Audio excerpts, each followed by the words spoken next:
Malaikat itu ketika bangga, ya Allah, apa ada orang yang imannya di atas kita? Jawabnya Allah ada. Siapa? Ya orang-orang kudus, kata Allah. Kira-kira gitu. Kenapa? Ya betul.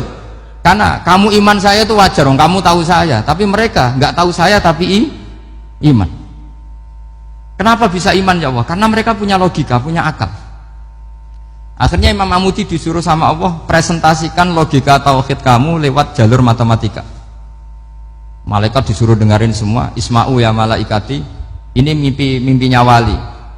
Terus Imam Amudi mulai mengajarkan nisbatul isnaini ilal wahid wa nisbatus salasa wal arba'ah ila ma la nihayatalah niku binisbatin wahidah, yaitu far'un minal asli wa huwa al wahid. Bo angka sebanyak apapun 2, 3, 4 sampai 1 miliar itu nisbatnya ke angka 1 adalah nisbatul far'i ilal asli, semuanya berasal dari 1. Maka hadhil awalim atau hadal alam ila ma la nihayatalahu, tetap semuanya ini cabang dari 1, yaitu wujud dari 1, yaitu Allah Subhanahu wa ta'ala.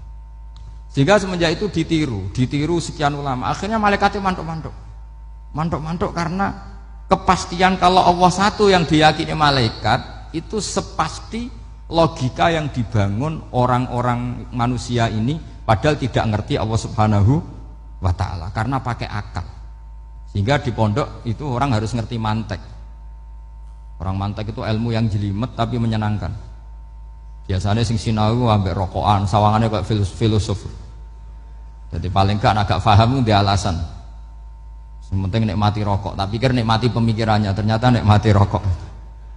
Kayak kemarin saya datang ke resepsinya Gus Agil, saya itu tertawa terus karena dengerin Habib Mutahar. Saya membaca bahayanya rokok, setelah tahu bahayanya saya berhenti membaca.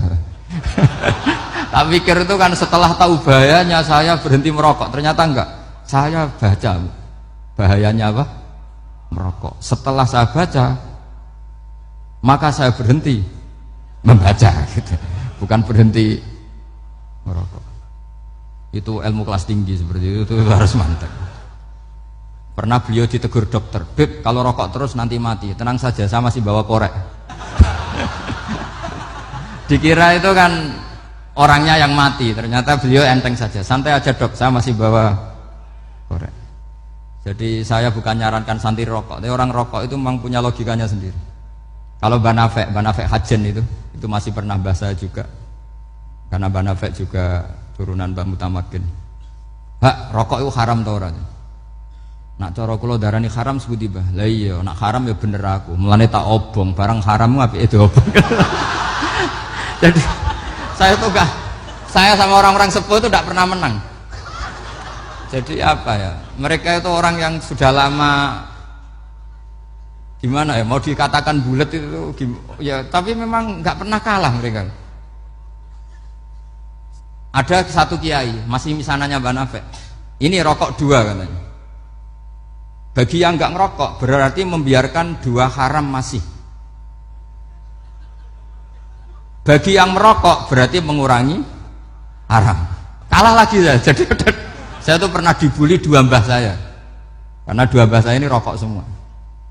Akhirnya saya sing nom ngalah gitu, karena saya tidak mungkin bilang sing waras ngalah karena kalah sepuh gitu. Jadi ya sudah, mau tidak mau harus bilang sing nom kalah. Tapi yang penting itu kita mendengar. Jadi ternyata sepinter-pinternya kita itu mesti kalah pinter sama yang sepuh-sepuh itu. Jadi kalau tahu bahayanya rokok lewat membaca ya harus berhenti merokok.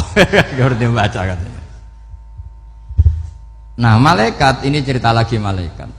Saya memang dari awal niat hormat Raden Asnawi karena buyut-buyut beliau itu ketemu di buyut saya. Saya ini turunan Mbak Asnawi sepuh. Terus cuma buyut saya itu nikah Lasem, terus saya keceluk cucunya keluarga Lasem. Sebenarnya saya juga cucu Kudus. Tapi terus alhamdulillah sekarang kembali karena buyut saya menyuruh saya ngajar di Damaran, terus sampai sekarang saya ngajar di Damaran. Tapi buyut saya itu masih lahir di Damaran. Namanya Mbak Hafsah, itu Hamsah binti Maksum bin Soleh bin Asnawi sepuh. Sama seperti nasab di sini Raden Asnawi, Mbak Abdul Husnan, terus Nyai Ayu Sofiyah, terus Mbak Raden Asnawi.